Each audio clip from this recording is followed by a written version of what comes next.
Have you ever wanted to know what the Bible says about a specific thing and weren't sure about how to go about that? We're going to discuss that in this video. Now, this video is a part of a larger series of videos called Virtual Coach. If you go to our YouTube channel, Bethel Pittsburgh, go under playlist, you'll find a playlist titled Virtual Coach. And in there, we're walking through various aspects of the Christian faith in a practical way, more biblically focused as far as biblical content is in our playlist called The Disciple, also in our playlist.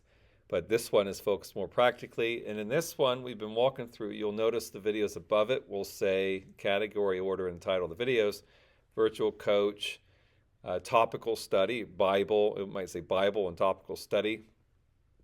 And it is, there's parts to it because we've been walking through practicing topical study and asking the question, what does the Bible say about angels? So if I'm going to go about in that study, so just by way of review, I'm going to utilize what's called a Bible concordance. I can kind of speed this up, but I won't be exhaustive. If I go to a website called Open Bible and type in angels, I'm going to get more selected verses. But in this instance, I want to be exhaustive, so I went to Bible Gateway is the website, and you'll see a search bar.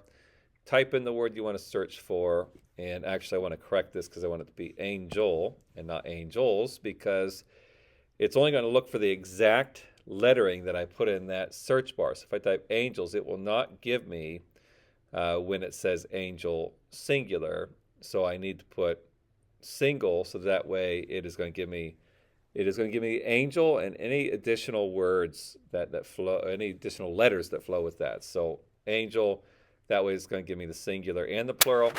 And the way I'm keeping track, because I'm doing this over the course of time, and you'll probably have to do this for a study like this too, because as you can see by the amount of videos, it takes a good amount of time to do this kind of searching. So as I'm doing it, I add any words as they come to me that I'm going to need to search for, because again, a concordance like that is only going to find the verse that contains the exact word you're using. So I have words like messenger, seraphim, cherubim, demon, spirit, Satan, Lucifer, devil, enemy. The reason for that is all of those are fallen angels, but they still are of the same kind of nature, just not character. And so I want to pull those things in as well. And I'm noting the words looked for is angel. I should probably help myself out here and say on this word currently. And I mark where I left off, which looks like I did not update that because we're definitely beyond Genesis 32:1. So I can see where I left off based on this reference here, Numbers 22:31. Actually 22:35. I'm just glancing through. That's why it's good for time's sake to keep track of where you leave off, because I definitely got past Numbers 22 into 22:35. Let's see if there's any others in here. So we're going to pick up at Numbers 20 after Numbers 22:35. So I'll flow down here and get to 22:35. So then we're going to be moving. It looks like it's not mentioned in Deuteronomy. We're getting to Judges at that point. And you see here, I'm trying to group things together. Anytime it says anything about something an angel does, like it interacts with a human, it is commanding a human, speaks on behalf of God, seems to be some sexual potential there. So all of those things, I'm just jotting down. At this point, I'm not looking to necessarily understand. I'm just accumulating the information. And see, I put a note to look into further, because sometimes you hit stuff where it's like this might go into other things. Eventually, we'll kind of organize this, but right now we're just taking angel through the concordance, finding what it says. So in Judges, it says, now the angel of the Lord went up from Gilgal, and he said, so he's communicating to a human. So that's, again, same concept. So interacts with human. We see a lot of that taking place, at least in the Old Testament so far. Judges 2:1. 4 might give me the same thing. Yeah, so that's just a continuation of that. So we're going to say through 4. Judges 5:25. Curse Meroz, says the angel of the Lord, curse its inhabitants. So it's making a statement here. I could click into in context their full chapter to get the clarity. Sometimes I'll do that. Sometimes for the sake of time, I'm just moving on, and I'll note that I want to do that. But he's saying something, I just don't know who he's saying it to. So I think I'll still put it here under Judges 5:23. But I'm going to note again, look into further. Okay, and I'm just going to continue. That was Judges 5:23, right? Yep. Judges 6:11. Now the angel of the Lord came and sat under the terebinth, and so we got again interaction happening with an angel. And it looks like this same thing is happening in 12. And the angel of God said to him, more interaction. So I'm getting a lengthy interaction within a passage. The angel of the Lord reached out the tip of his staff, interaction. All of that's interaction. So I'm going to pull Judges 6:11 through 22. And putting in here 6:11 to 22. Okay, and then moving forward still. It's got another kind of scenario here where an angel's interacting with someone. And it looks like it's flowing through the whole story here in Exodus 13. So then we're going to, and it continues all the way down to 21. So 13 starts at verse 3, so 13:3 to 21. 3 to 21. And also when I go back to it, any lengthy passage is probably going to tip me off to read over that entire passage to see there might be multiple details about angels in that interaction, or it just might just be telling me that angels interact with people. So then we go down through these 13 ones, and now we're into 1 Samuel.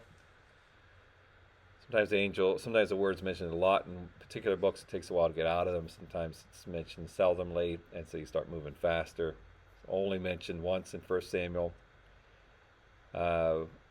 Achish answered David and said, I know that you are as blameless in my sight as an angel. Now that's actually interesting. So that's now saying angels were, I'm not going to say that they were blameless, because this is a person saying this about angels, but at least it is telling us, so this is in 1 Samuel 29:9, people perceived angels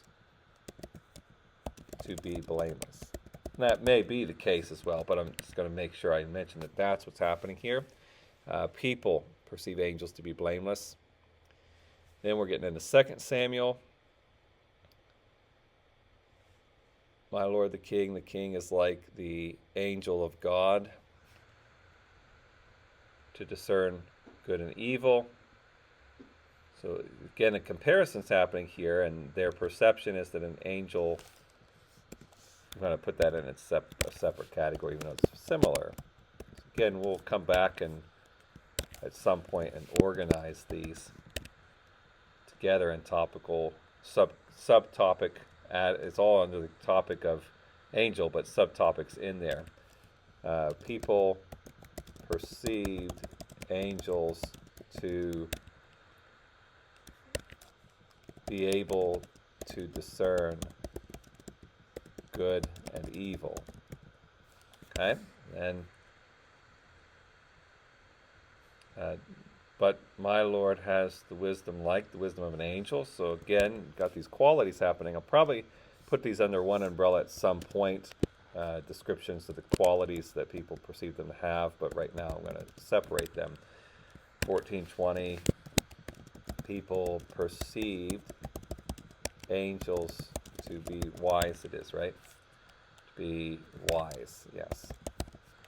Okay, and then now we're going to land here, and I try to stick to about 10 minutes of this, so we're hitting into that 10-minute range now. So what I'm going to do is make sure I note where I left off. So we're still currently on the word angel. Now we've made it all the way out into 2 Samuel. We left off at 19:27, and you can see there's that. Then we jump out of there to Kings and Chronicles. We're going to start moving a little faster. It seemed to be a lot of mentions of angels in particularly Genesis, but a number of those first Pentateuch books. But then we're going to start jumping quickly through the Old Testament, with the exception, it looks like Zechariah contains a lot of it before we get into Matthew. So we're starting to get there. It's just going to take some time to do that. Again, this is the exhaustive work of getting to a point where you have a healthy understanding of a topic throughout the Bible. If you have any questions on that, please leave that in the comments below. Be glad to answer those. Or if you would like to grow in your faith in person and you live in the Pittsburgh area, we would love for you to join us. We are Bethel Assembly of God at 2501 Staten Street. We meet Wednesdays at 6:30 p.m. and Sundays at 10 a.m. Or if you can't join us in person, you're welcome to join us by live streaming. We stream our Sunday 10 a.m. services live at 10 a.m. We would love for you to join us there. May God bless you.